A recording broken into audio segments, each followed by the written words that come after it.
Welcome to this session about the focal framework metadata. And today we're going to look at how the metadata can mirror the focal physical model, or as we all also call it, the data layer.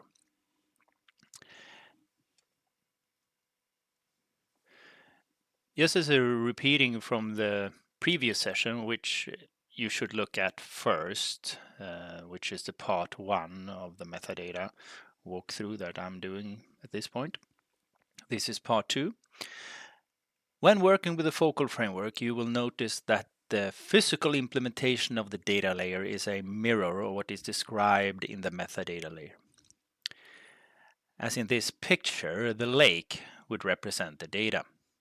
The mountains, the trees, and the sky is the metadata layer that get mirrored into the lake. The way of implementing a focal solution is always based on the metadata. You always start with the metadata before you implement data. The agenda today will be first to position ourselves in the focal metadata model. I forgot to do that in the previous session, since the focal metadata model is rather big. It has 3 areas, and we quickly is going to go through them. So we position ourselves in the metadata model. We will look at the focal conceptual model again because, in the focal framework, a lot of things comes from the focal conceptual model pattern. We will look at the implementation pattern for a focal implementation. We will look at the physical table pattern, and then we will see how do we represent the relation between the logical model and the physical model in the metadata layer. And then we will also quickly look at how do we relate between the metadata and the data layer from a semantic perspective. But first, let's position ourselves somewhat. The focal metadata model has 3 different areas in it. It has a technical, a functional, and a semantic. In the series that I'm doing now, I'm looking into the semantic area, the semantic model of the metadata model. The metadata model is not built by 3 distinct or disconnected parts. All the metadata is related through different relationships. You could say that it's one big model with 3 different subject areas that are related to each other. But the previous session and this session is about the semantic model. The focal conceptual model. The heart of the focal framework methodology is the focal conceptual model. The idea is that any kind of data from any industry can be represented by using this as a template. In the middle, the blue circle, we have the focal. It is a representation of a core business concept, something that the business works with and that we want to track information about. The yellow circles are what we call descriptor concept. These circles are representation of different kinds of descriptive data that describes the core business concept. The green circle is the representation of a relationship between focals. The yellow circles that represent the descriptor concept is a way of sorting data into different buckets. They are used both for the logical representation of data, but also is about how the physical data gets loaded. Each descriptor concept will have a physical table which holds the data that has been sorted into that bucket when doing the logical model.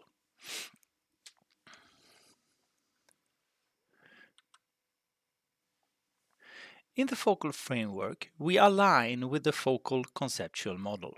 So, the focal conceptual model is a basis both from the logical modeling process but also for the physical implementation. In this picture, we can see 3 distinct layers. On the top, the focal conceptual model, which in its turn is translated into physical table patterns. And the physical table pattern has a code base for each of these specific table patterns for loading data. Just as a focal conceptual model is undefined to what data it should represent, and that through the logical modeling process we designate it to different core business concept. We create different focals. So is also the physical table patterns. They are just patterns that are ready to be instantiated for any core business concept that we want to implement. The code that loads these physical table patterns are also generic, but instead of instantiate them, we often just use parameters and variables and instantiate them in runtime. The result is that you can implement a data warehouse with an undefined number of core business concepts. You could say you could grow your data warehouse focal by focal, but with a stable code base. It's like 6 to 8 ETL, ELT jobs that never changes. So independently how much data or how many different information areas you want to apply data around in your data warehouse, the code base will be roughly the same.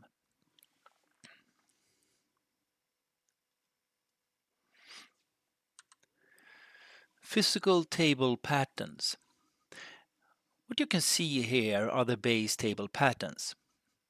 With these patterns, we can implement a big enterprise data warehouse for a multi-international company with multiple business branches, and still just have around 6 to 8 ETL ELT jobs.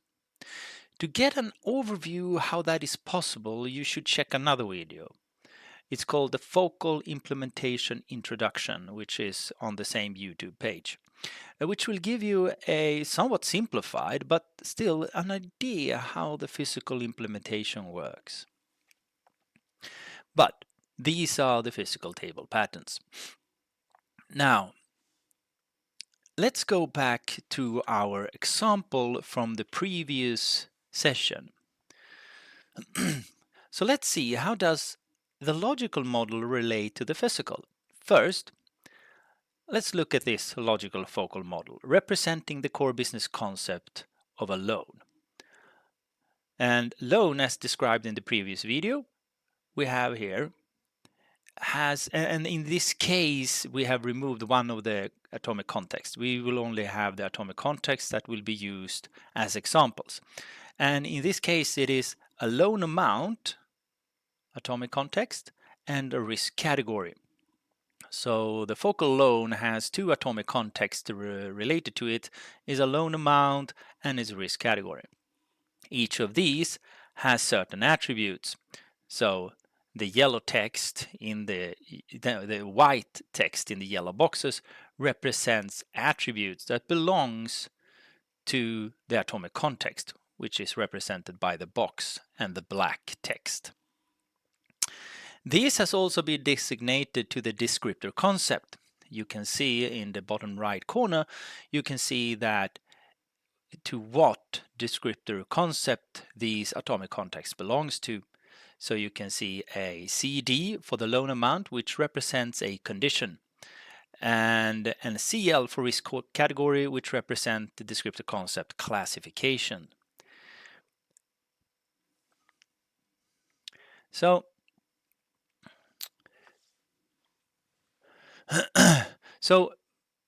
in the previous video, we showed how this logical model could be represented in the metadata layer, where we had one metadata table representing focals. So we had the loan focal, and that focal had descriptor concepts. So we could have a loan CD and a loan CL, a loan condition or a loan classification. And these were related to their atomic context, loan amount and loan on risk category. And the atomic context themselves contained attributes. So the loan amount contained the attributes loan amount and loan currency. And the atomic context risk category contained one attribute, risk category. So remember this. As described earlier, each descriptor concept is related to a table pattern. So we need to expand our metadata model to represent that relationship. Here we can see that the descriptor concept is related to a table pattern focal. This relationship shows us what table pattern is used to represent a descriptor concept in the physical implementation. We can also see that for each table pattern, what columns that are part of that table pattern. As for the focal, which contain alone here, and descriptor concept, representing the logical model, you should also understand that they also represent the physical table names. In the data layer, there will be a lone focal table. And for the descriptor concept, there will be a physical table called lone CD. Then by using strict naming standard, that part of the model both represent the logical as well as the physical model.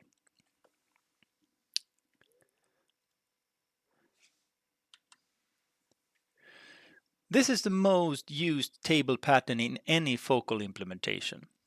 And we're not going to go through all the technical columns and the meaning and function of each of them, because that will be in a focal course. Instead, we will look on how this pattern will relate to the logical model in the semantic part of the metadata model.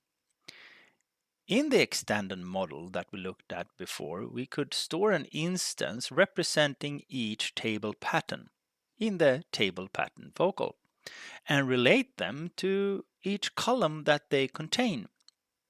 Remember, this is not an instantiation of the physical table we represent, only the pattern to be used for doing the instantiation in the data layer.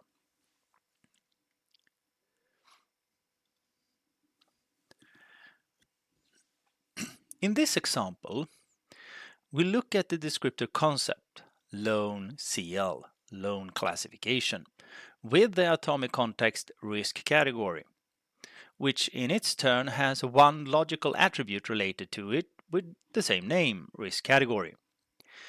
If now the lone classification or lone CL are using the X-type table pattern, and that the table pattern has a physical column called val string.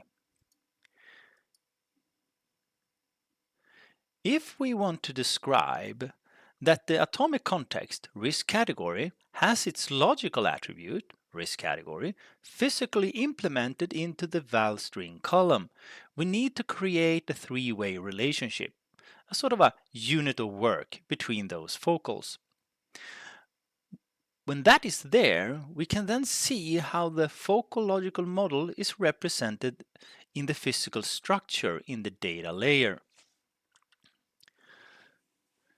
So by reading this is that the atomic context risk category has its logical attribute, the risk category, implemented on the table pattern column val string.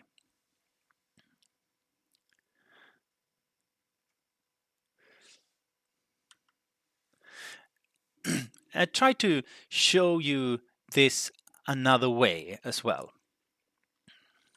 So we have this risk category, right? And the risk category, the black text, represents, and the box itself represents the atomic context. In the implementation of the metadata layer, the risk category atomic context has a key. It's instantiated as a focal, so risk category is its own row of data, and it has a key related to it. So that key will always end up, the atomic context key will always end up in the physical relay, in the physical table. Yes, of course, in the atomic context key column.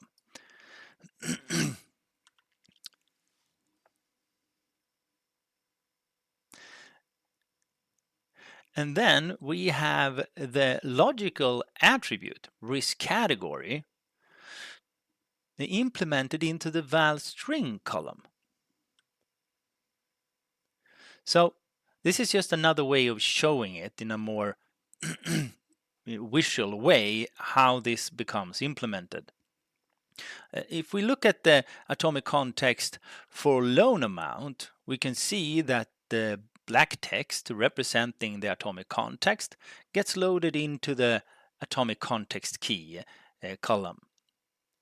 And then we have the loan amount that ends up like in the val string, and the loan currency ends up in the unit of measure column. And this mapping is represented in the metadata layer. So we had here before, just to show you again in the model, the loan CD has an atomic context, right? The loan amount, which had two attributes, loan amount, and that one was implemented on the table pattern column val string.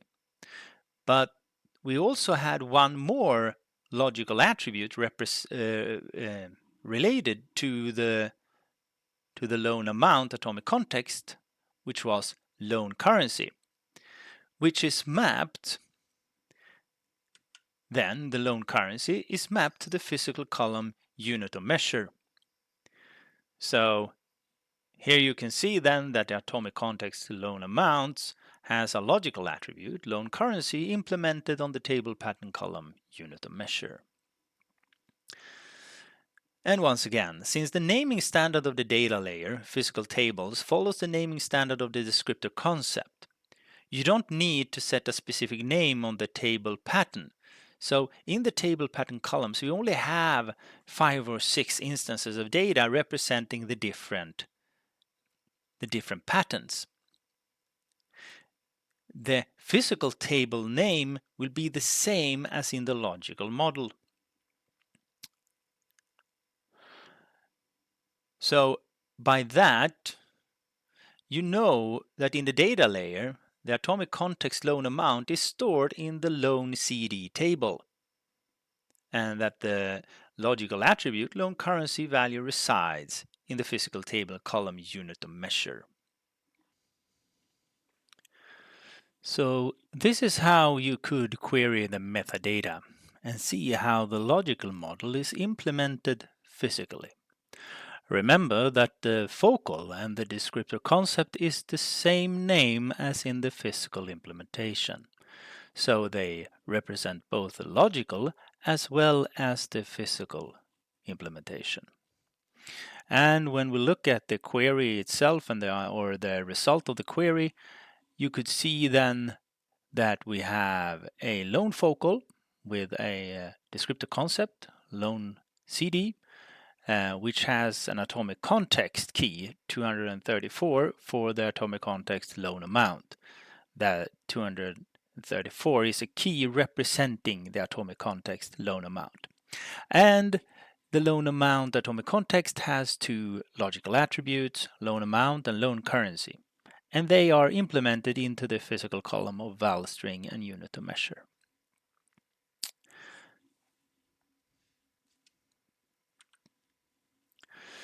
Finally, we look at the relationship between the metadata layer and the semantic model. The metadata layer's semantic model and the data layer. When looking at a physical table in the data layer, they don't make much sense without the metadata layer. In this case, we are looking at the loan CD table. We can see that it has some kind of atomic context in it, but it's not easy to understand. So we need to go into the metadata layer.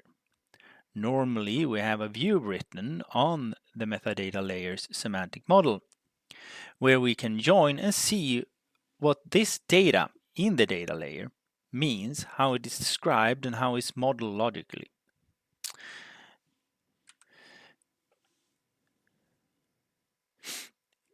In this case, we can see the atomic context loan amount, which has the atomic context key 234, has two logical attributes, loan amount and loan currency, and that they have their respective values stored in the physical columns val string and unit of measure. So now it makes a lot more sense. If we shift and look at the loan CL, we can see how the risk category has been implemented. With having the atomic context key 435, we can see in the metadata layer the risk category has one attribute, and that attribute's value is represented in the physical column of a val string.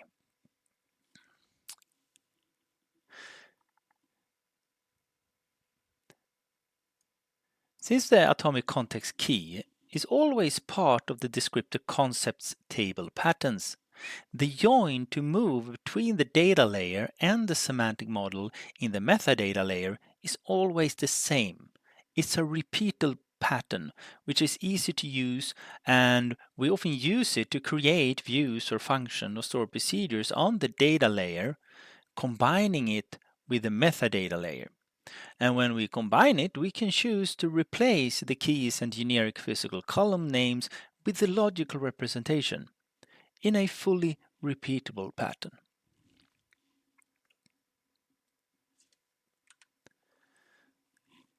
To build a focal data warehouse, you don't need to document the relationship between the logical and the physical model.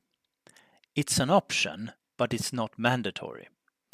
The only thing that you need to capture in the metadata model is the atomic contexts and their attributes, because that's how you move between the metadata layer and the data layer from a semantic perspective. How something is implemented, how an atomic context becomes implemented physically, it becomes rather basic knowledge once you're used to work in the focal framework or in the focal environment. On the other hand, when you do the full documentation, like we have done here in this example, you get a logical physical mapping that shows how the implementation has been done.